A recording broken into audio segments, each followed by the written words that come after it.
Claire, what is a working person? What are working people in your mind? I don't even know why we're getting so caught up on the whole class thing, because we've moved away from working class, middle class to working person. Is it a middle person? I don't know. I mean, did you hear Keir Starmer today in Samoa? He was saying they're going to fix the foundations, they're going to build the country, and that's going to make a change. It's all going to be fine. Well, it's all going to be fine, but it's not. And I think so many people have got buyer's remorse for having voted this administration in the first place, that all of these blunders, I mean, it's not even semantics. This is what is the definition of a working person. Yeah. My goodness me.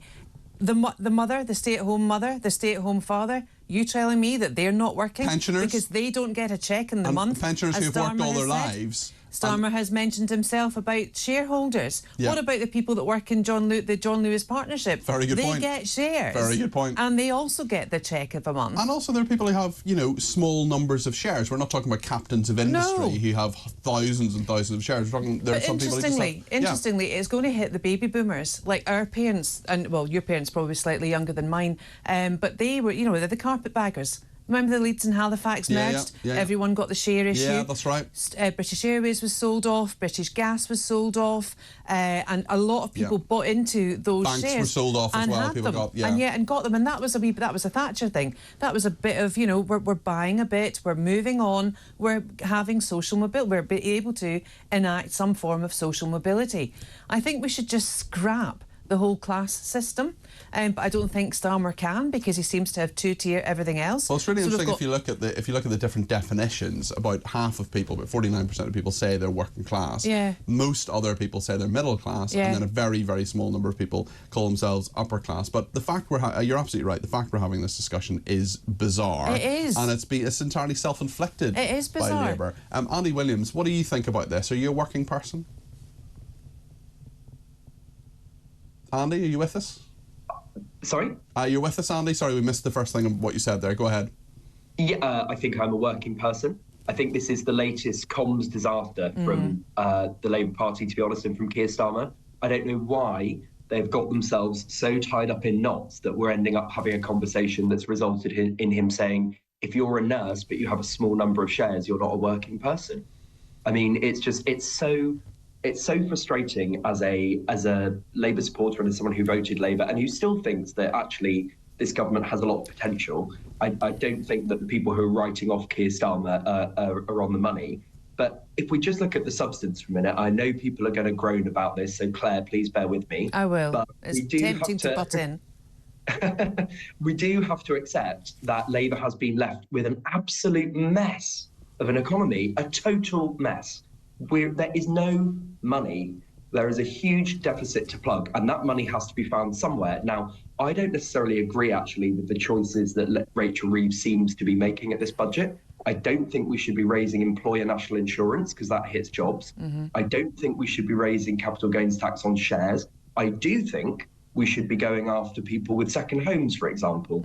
I think that would be a much better way to raise money. It would also do something to address our housing crisis. So I think choices have to be made, and whoever was going to be the Chancellor was going to have to make some really awful decisions, because the Tories screwed it up and left a really, really terrible situation. One thing you can do, Andy, one thing you can do when you're making difficult decisions is to be really, really clear. Yes. And the communication, I'm not talking about the behind the scenes, I'm not talking about press officers, I'm talking about leading politicians, including the Prime Minister, the Chancellor and others, who cannot seem to, I mean, what is it with definitions? They can't work out what a woman is, now they can't work out what a working person is. Leslie's been in touch, she says, I work, I have savings and assets. According to Starmer, I am not a working person, so I'm going to apply for unemployment benefit. He had an investment summit to encourage businesses to invest. Now, if Joe Public has invested, they're going to be taxed. Claire? Well, the other thing is about the fact that there's 1 in 3 children living in poverty at the moment, and there was a half page of the front page of the Times today saying that people on universal credit would be, on average, £462 better off per annum. Now, that is not them getting any more money. That is, in effect, the government saying to people that they owe money to, like council tax arrears, water companies, money that's taken from their benefits to pay their bills that they couldn't pay, that's going to be taken away. They're going to make it easier for people to pay back their debt, basically. So they're not getting any extra money from the government. So that needs to be laid bare as well. And, you know, people are relying on food banks in this country. Keir Starmer is supposed to be part of the Labour Party, the leader of the Labour Party. We now have a Labour government that is the least Labour-type government that I have ever seen. Do you agree with that, Andy? Do you think it's not a Labour government? It's not in touch with real people, working people? That's an interesting question. They're not going about it in the way I would go about it. And I think anecdotally, a lot of working class people, a lot of people outside of London who would traditionally vote Labour are very frustrated. They're and voting Reform now, I think, Andy. Well, I was going to say that we're in a situation where there are people who are choosing between Labour and Reform, which is, and by the way, I don't think Reform, do have the answers for working people. I think they're all staple salesmen. But people are seeing them as a viable alternative. 4.1 million people voted for them. The fact is, we're just very polarised. We are increasingly polarised, and that's a real worry. I don't want us to get into a situation where we become anything like the United States, which is a basket case. But what I think is just worth noting, though, Peter, is that we have become much poorer as a country in the last 15 years. We are not competitive on wages. You know, if you earn £66,000 in the UK, that puts you in the top 10% of earners in the country. And I'm afraid to say 66 grand a year is not a huge amount of money. Well, it is to a lot of people who the average salary is 35,000. So I mean, there'll be a lot of people who won't earn that. In fact, will earn about half of that. I accept that, but for that, my point is that for that to put you in the top 10% of earners, I accept that if you're earning £20,000, 66 is a lot. I totally accept that. But for that to put you in the top 10% of earners in Britain shows that as a country, we have become a lot poorer, and you know, people can't afford a lot of these tax rises, and so it's a really worrying situation. Okay. But who do we blame for this?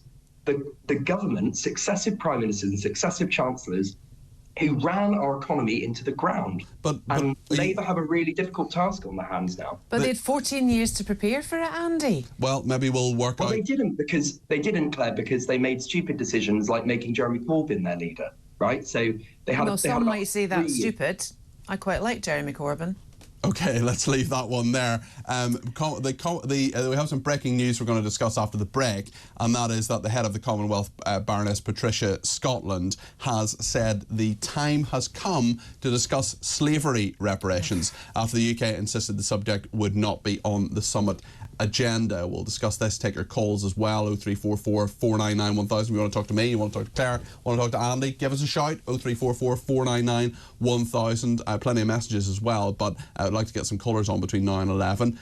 Let me know your thoughts on this and stay with us after the break. Well, thank you to everybody who's been in touch. Jean says, blame the government and the weak opposition. Betty says, as Clare will confirm, there's a savage second home tax in Scotland and another tax as well. LBTT tax, do you know what that is? No, I don't know. Sorry.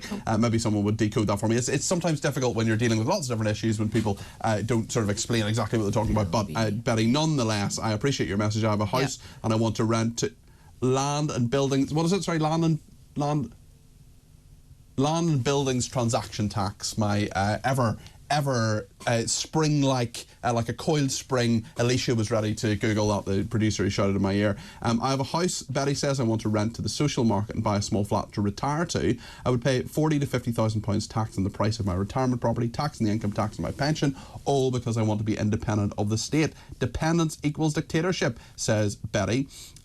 Good morning, Peter and Claire and Andy. Keir Starmer says he wants to repair the foundations of our economy. He seems to think that the public sector is the foundation by throwing money at it. No, the private sector is the foundation. He should be reducing taxes, only the private sector, and the creation of an atmosphere of reducing regulation.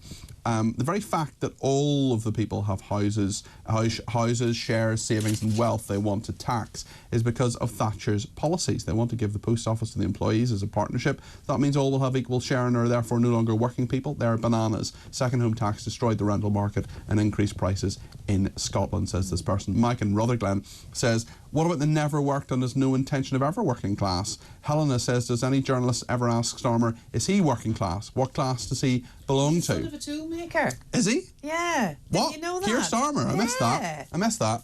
Okay. That must be working class foundations, no? Son of a toolmaker. Gosh, that's a new one on me. Well, listen, Andy, what do you make of what our viewers and listeners have been saying? Well, I return to the point, which is that I wouldn't be making the choices that Rachel Reeves seems to be making, but the money you have to accept that the money has to come from somewhere. It's a bit like the prison situation. I don't think we should be releasing people from prison early, but if you have a situation where you have no space left in our prisons, what's the alternative? I mean, I don't know. No, I really don't know. Perhaps they've been backed into a corner, but they can communicate it better. 0344 499 1000 is the number to communicate with me. Tommy's on the phones today, and if you've never rung before, it's dead easy. You ring up, you make your point, and we give you a ring back between now and 1 to make sure that we get as many people on the air as possible. The next one is an interesting one because, as I said before the break, the head of the Commonwealth, Baroness Patricia Scotland, has agreed the time has come to discuss slavery reparations after the UK insisted the subject would not be on the summit agenda. That was what Sir Keir Starmer said. Guess what? He was overruled. This is a document signed by 56 heads of government, including Keir Starmer, acknowledging calls for discussions on reparatory justice and the abhorrent transatlantic slave trade. We can absolutely agree that it was abhorrent. There's no doubt about that. But should we pay reparations? Well, one study says that £18 trillion, trillion, that's with a T, should be paid in reparations. The entire output of this country, the UK, is 2.9 trillion a year. So it would take us 5 or 6 years of every single pound that we make to pay those reparations. The statement says it's time for a meaningful, truthful and respectful conversation. Sir Keir said there'd be no discussion about money at the meeting and that the UK is very clear in its position that it would not pay reparations. Ahead of the summit, Downing Street insisted the issue would not be on the agenda. Guess what? They were wrong. Sir Keir said that he had put a positive 2 days in Samoa. Apparently he should pronounce it Samoa, I've heard. Downplayed the prominence of reparations in the summit. He said the dominant theme of the 2 days has been resilience and climate.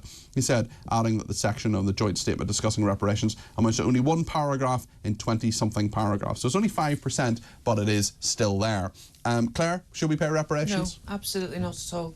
Absolutely not at all. Modern day slavery is still ongoing. Let's address that. Let's use that money to make sure it doesn't go on any longer. It stops in India. It stops in Pakistan. It stops in Africa. It stops in it stops in this country here at home. It stops in China. Let's make people more aware, but we certainly shouldn't be giving any more money or any money at all away in reparation for the historic slave trade. I'm very interested in how you calculate it, because do you give it to the governments of those countries? Do you give it to the people? What about people who've emigrated from those countries who are descendants from slaves? What about people who are mixed race and have there are people some, in this country some of that their are descendants of slaves, I'm yeah, sure. Of course. I mean, my descendants, I've got Irish heritage. Yeah. That were eating grass and stuff like that, the potato famine and stuff like that. What my God! I mean, where does it all end? Where does it all end? Andy, what do you think? I agree with Claire. I mean, firstly, practically, it's completely unaffordable. So I think government spending in Britain is about 1.2 trillion a year. In order to pay that 18 billion pounds would take 15 years without spending a penny on anything else. So it's literally unaffordable. It would bankrupt the country. But also, it's problematic because, to Claire's point, I mean, I don't see why our generation, older generations, should be compensating for the actions of generations two centuries ago. Yeah. I mean, that is very. Also, another point within that, Andy, is imagine it's our generation of the people alive today. In 50 years' time, what happens if there are people 50 years hence who say, well, I didn't benefit from that, and actually, for whatever reason, that money didn't filter through to me. So should they get money in the future? I mean, it just the whole concept doesn't make sense to me. Exactly, but I mean, I think it's also worth noting that the government and Keir Starmer have been absolutely clear that this is just not on the table. I mean, they have been really, really clear about that. Now, I know that in the past, David Lammy has called for reparations and is supportive of it, but he's now the Foreign Secretary, and he has to fall into line with the government's position. Yeah, Indeed. And listen, if you have thoughts on it, let me know what they are. 0344 499 1000. I'd love to talk to someone who thinks it's a good idea, or it should be. I did actually speak to a guest the other day who thought it was a good idea, but I mean, it's a very, very interesting one. This is, the Prime Minister said it was not the conversation about reparations that caused the discussions in Samoa to go on for such a long time. Downing Street said we've been clear in our position that it's not changing. They sort of have and they haven't. They've been clear saying that it's not. They said it wasn't going to be in the agenda, and then it is. Dawn in Chelmsford says the real problem in the UK is the sense of hopelessness. Our institutions don't function, our borders are porous, our government appears to be anti-British. We really need hope and a vision of sunny uplands, says Dawn. Maybe you'll get that on Wednesday, Dawn. I'm not sure that's going to happen. Mark says, I will earn £39,500 this year. My wife will earn £18,500 part-time 2 days a week. We had a fortnight in the Maldives and a fortnight in Turkey. We own a modest 2-bedroom terrace house, both of cars less than 5 years old, and due to being careful in our earlier years, we are debt-free. £66,500 a year as a salary for 2 people is a really, really good wage. Andy is talking nonsense, he says. I think Andy was making a sort of slightly different point, saying that if that puts you in the top 10% of earners, it shows how the country is perhaps not as rich as we thought we would be. Let's talk about another matter. This is something that Mick in Wallington's been in touch about. I will actually give him read that out in a second. Veterans and gay rights campaigners have been very annoyed that there is an £8 poppy appeal badge with a pride flag attached. What do you think about that? 0344 499 1000. Mick says, now the British Legion has been taken over by wokery and the far left. Why would they put a pride flag on the poppy? The poppy represents everybody, but no show without punch. It's interesting, they've actually made a donation to Stonewall as well, which is the LGBTQIA plus question mark ampersand asterisk people who say that are really been promoting trans rights for a long time, including in our schools. Should they have done that? Claire? Do you really need to ask? Of course not. I mean, the poppy is a sign of pride. It's also a sign of remembrance. We can't take that away from it. It's virtue signalling. It's like the rainbow-coloured lanyards that a lot of public servants use in hospitals and stuff like that. Scrap it. Scrap the lot of it. I don't want this ideology promoted any further than it is in this country. It's taking away from what this actually represents, from what the poppy actually represents, the sign of remembrance and the lost souls of the lost soldiers who died to give us democratic freedom. Some would say that they give us democratic freedom so we could wear those badges. No, that's not true, and you don't even believe that. You're just trying to wind me up at the moment, Peter. And I'll tell you, you've really succeeded, because you can't stop shaking that leg and you're shaking the whole table. I will stay still. I will do what I'm told. Get the rainbows off your badges and don't even buy them. And don't shake your legs or your pen. Andy, what do you make of this? I make of it that you just got well and truly told off, Peter. It usually happens. Usually happens when Claire's here. Wouldn't be a Clare Muldoon discussion if I hadn't been told off at least once. No, on the question, I would say I broadly agree with Claire in the sense that I think the poppy should stand for what the poppy stands for, and the pride flag should stand for what the pride flag stands for. I have no issue with the pride flag. I have no issue with people wearing rainbow lanyards. I think that's fine, but I don't think we should conflate the two. They're two different symbols that mean different things. Yeah. Absolutely. And actually, as Claire says, wear your poppy with pride. There's an element of pride there. Exactly. We've been told that for such a long time, and actually, it is a universal symbol of those who have died. And actually, by putting either the pride flag or any other flag as part of it, I mean, you don't have a sort of Scottish flag. Well, sometimes actually the Scottish poppy is a little bit different, but usually you don't have different nations represented by the poppy and so on. It's just a universal symbol, Andy, and that's the point. Can I make a slightly controversial point about the poppy, though, which is that I do think we wear them for too long. I don't think we should be wearing them in October. We're talking about the 11th of November, and it's the You're not wearing one now. Is that deliberate? Sorry? You're not wearing one now. Do you just wear them in November? No, it's just because I'm disorganised. Right. But in all seriousness, I don't think that. I think it's silly that we have 3 weeks a year where we're wearing the poppy. Yeah, no, I agree. It's too long, because those pins are an absolute terrible thing to try and deal with. I've done the thing now where I buy a ceramic one like the one Claire's wearing at the moment, because I've got this one on today, which I honestly came in and I forgot. I was hoping to buy one in the station or something, and there was nobody selling them. So I have this one on today that was in the office, that we have them for people often who come on and maybe forget to have worn one, and we put them on. And yes, you're right, we do wear them a little bit earlier than perhaps we should. When do you think's the right time, Claire? Should it be the start of November, or...?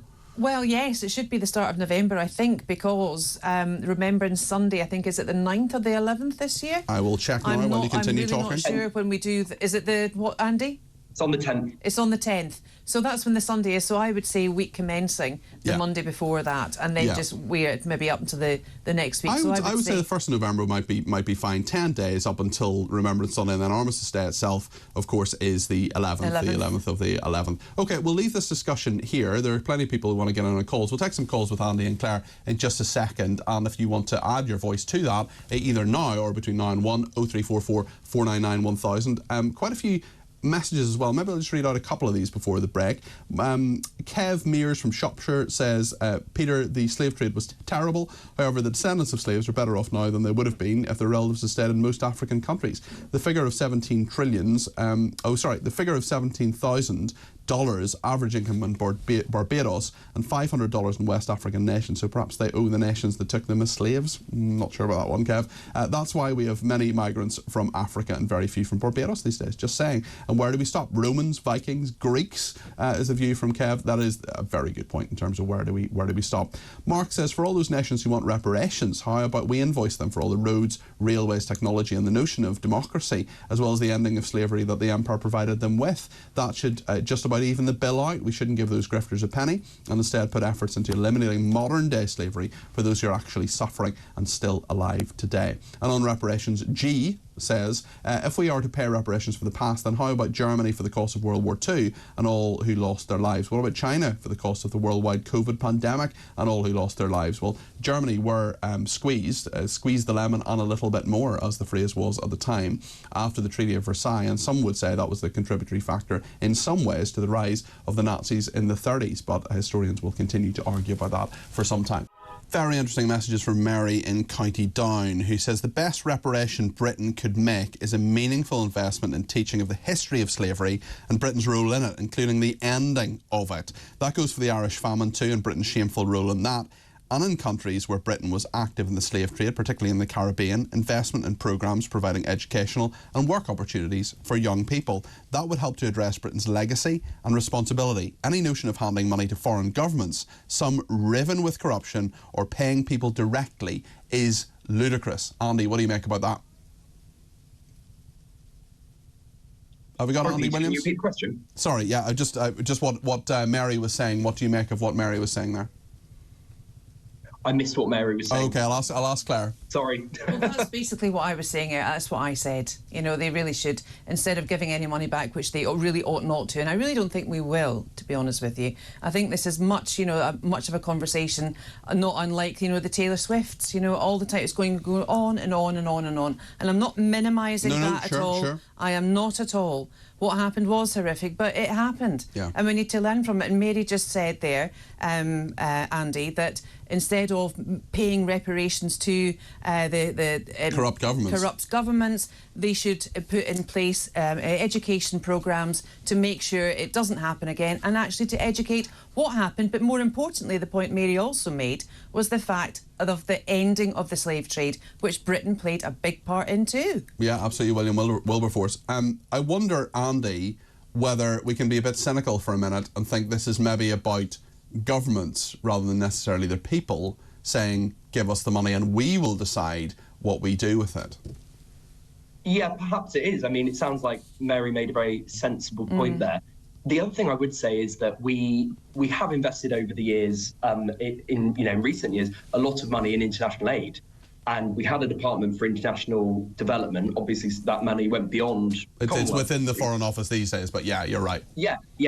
But unfortunately, foreign aid in recent years has been cut back. And I think not only is it a good thing and a moral thing for us to be doing, as long as that money is spent wisely, I also think it's good for Britain's soft power and our place in the world to be investing money in countries around the world. India's getting a lot of money from us in foreign aid. Do you really think India needs it? With their space programme? Which is why I said I think it's important to look at investing it in the right places. I think the 0.7% target is a good target, and I think we should restore it. I'm concerned that it sounds like Rachel Reeves might be looking at cutting back on that as well in the budget. I think she will. I think she needs to, actually. I really do. A charity does in fact start at home, don't forget. Hold on a second, because we've got lots of people getting in touch about the LGBT pride flag on poppies. One person says, regarding the pride poppies, there's already Gay Pride Month. It's not really enough for their advocates, and can we not have a celebration of remembrance without virtue signalling getting in the way? Lots of people, Debbie says, I don't want anybody telling me when and how long I should wear my poppy. We have to put up with the whole month celebrating both Pride and Black History, and the supermarket shelves are full of products for Valley and similar festivals at least a month in advance. Let's celebrate the sacrifices of our forefathers for a month. Brian is in Wigan and has given me a ring on this. Brian, what's your point? What would you like to say about rainbow poppies? Good morning, Peter. Nice to talk to you again. You too, Brian. Peter, I'm actually fuming about it because the poppies for everyone, and you just mentioned that we have Pride Month. Yes, there was homosexuals in the forces. There always have been. If they want to do a remembrance for the fallen who were homosexual, why don't they have Pride Month? Why don't they pick one of the Sundays and do a remembrance? Well, I don't even know if it's gay people in the forces that are actually putting this forward, Brian. I don't even know if it's them. I wonder if it's actually Stonewall or other different organisations, Brian. Would you wear a rainbow poppy? No, I won't. And Peter, we go to the Remembrance Sunday in Manchester. My wife is Danish, and we'd love it. We'd love it. Yeah. And it's a very important thing, Brian. It means a lot to a lot of people, and thank you for your thoughts there. Michael in Chesterfield, you want to get in on this as well, and then I'll get reaction from Andy and Claire. Michael, go ahead. What would you like to say? Good morning. Morning. My name's Michael. I'm a 66-year-old gay man, and I am absolutely furious about these rainbow poppies. We don't need it. Also, while we're on the subject of rainbow flags, etc., only a couple of years ago, the whole town was flooded with rainbow flags, all paid for by the council, i.e. us. And then when some of my friends said, I bet you're pleased about that, being a gay man, all your flags flying, I said, no, I'm not. I'm furious. I don't need that now. Pride is no longer about me. I went to go to Pride this year. In fact, I stopped, didn't go, because it was just like a circus. There was no one there that I would even want to have a drink with. And all I do wonder I think there are definitely, prejudice and there are many things to talk about in terms of people's attitudes. But legally, I do wonder what the gay rights lobby are actually fighting for these days. I can understand people having a debate, although I know exactly which side I'm on the trans issue, Michael, but I don't understand really what a pride poppy is about. Poppy is a universal symbol, isn't it? Yeah, I've no idea. We've done our fight. I've marched in the 80s. I stood outside Parliament when we had something to fight against. Do you feel you've got equal rights now and the battle's over? Absolutely. Okay. Absolutely. All right, well, Michael, I'm sorry to cut you off. Just got to leave it there because I definitely want to get back to Claire and Andy to talk to them about the rainbow poppy and what people have been saying, what you've been saying, Michael, as well. Sorry to cut you off. Andy, what are your thoughts on what both Michael and Brian were saying there? Yeah, well, as I say, I think they're two separate things. I don't know why we need to combine them. I do think that Pride Month is important, and I think I'm all in favour of being inclusive and celebrating people of all cultures. But actually, this symbol, I would argue, this symbol is inclusive. Actually, the poppy I'm wearing today is inclusive because it is a universal symbol, Claire. Yeah, no, it is exactly. And it was lovely to hear Brian and Michael speak, both passionately about the fact of the poppy and what it symbolises. And ultimately, everyone is dead regardless of whether you're black, white, Catholic, Protestant, gay or straight. Doesn't matter. You're dead. And that's what we're remembering. And we're not celebrating the people of all sexualities, backgrounds, whatever, who have been veterans who are alive today. Actually, I think there's an actual case for arguing that the fact that these things are not inclusive, because what it does exclude is most people. Yeah, it's a very, very good point. Thank you to Clare and Andy, broadcasters and commentators both. Yes, it is. Yes, Claire. Good. Well, you'll be back. Clare Muldoon and Andy Williams, he'll be back as well.